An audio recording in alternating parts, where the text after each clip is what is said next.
Bismillahirrahmanirrahim. Assalamualaikum warahmatullahi wabarakatuh. Alhamdulillahirabbil alamin. Wassalatu wassalamu ala asrofil anbiya'i wal mursalin wa ala alihi wa sahbihi wa man tabi'i bi ihsani ila yaumiddin. Amma ba'd.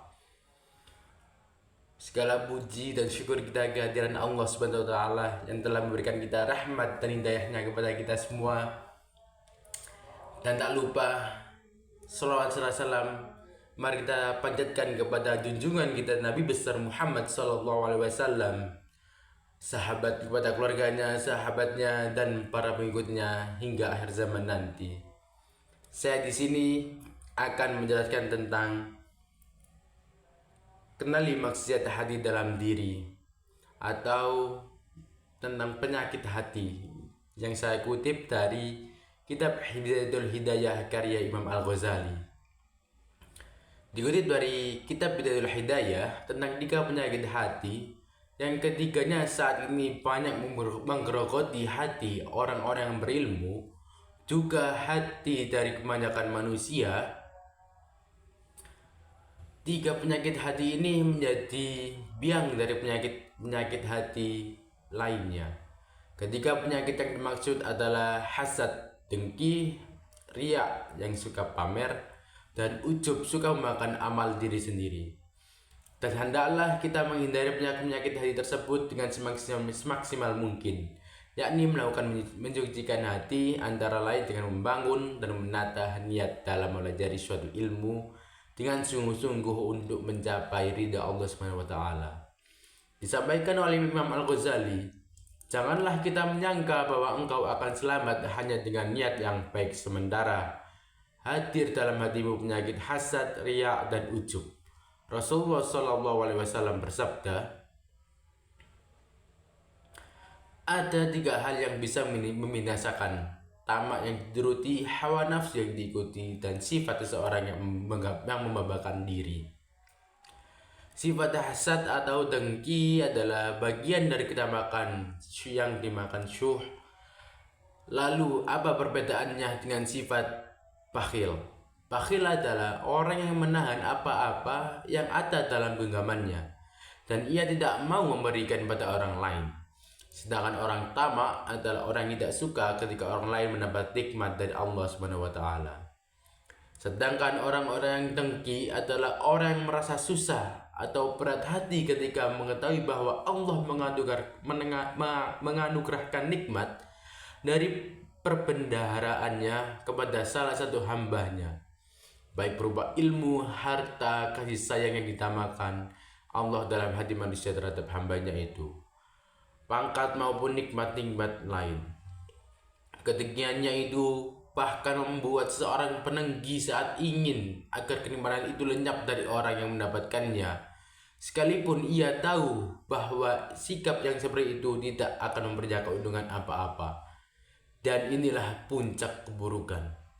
Untuk itulah Rasulullah SAW bersabda, dengki memakan berbagai kebaikan, laksanakan api memakan kayu bakar.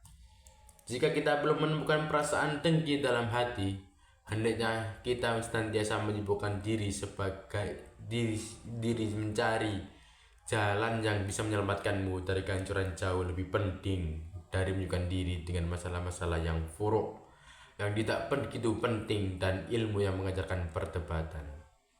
Sedangkan sifat riya adalah syirik kahfi atau syirik terselubung, dan ia termasuk satu di antara 2 bentuk kemusyrikan.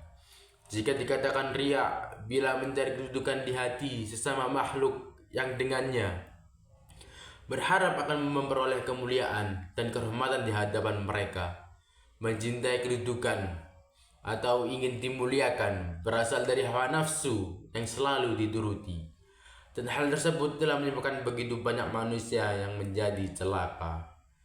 Seandainya manusia mau menilai dirinya secara adil, maka mereka akan mendapati kenyataan bahwa sebagian besar dari ilmu dan ibadah, tambahan lagi amal-amal yang bersifat kebiasaan yang mereka lakukan untuk memperlihatkan kepada manusia.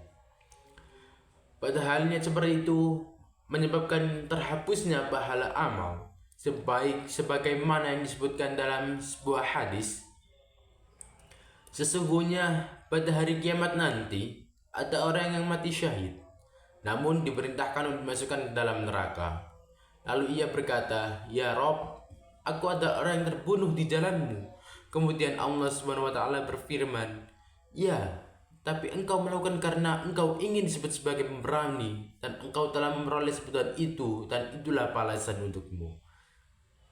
Yang ketiga adalah ujub atau bangga diri dan sombong.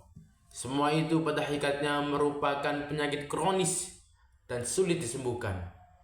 Ujub adalah memandang diri sendiri dengan pandangan penuh kemuliaan dan keagungan, sedangkan orang lain dipandang dengan pandangan yang merendahkan dan menghinakan.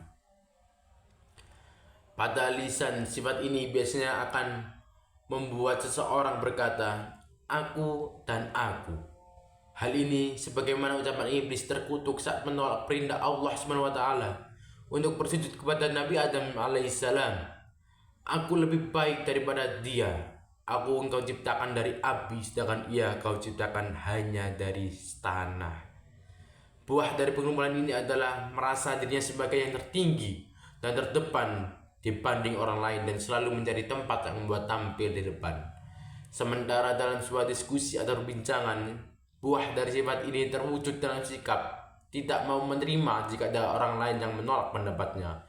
Dan orang yang sombong adalah orang yang apabila dinasihati merasa enggan menerima nasihat itu karena ia memandang remeh terhadap orang yang menasihatinya. Namun jika ia menasihati, ia akan melakukannya dengan sikap yang kasar dan suara yang sangat keras. Oleh karena itu, hal yang harus kita pahami adalah orang-orang yang mulia di sisi Allah adalah seorang dengan menganggap orang lain lebih baik dan memandang orang lain memiliki keutamaan daripada dirinya. Ini saja yang sahabat saya sampaikan. Kurang lebihnya saya mohon maaf. Apabila ada kurangnya itu berasal dari diri saya sendiri. Apabila ada lebihnya itu pasti berasal dari Allah Subhanahu wa taala. Idza mawjud al-akhta wa zallat aqumul al-afwa. Wabillahi taufiq wal hidayah wa ridha wa inayah. Wassalamualaikum warahmatullahi wabarakatuh.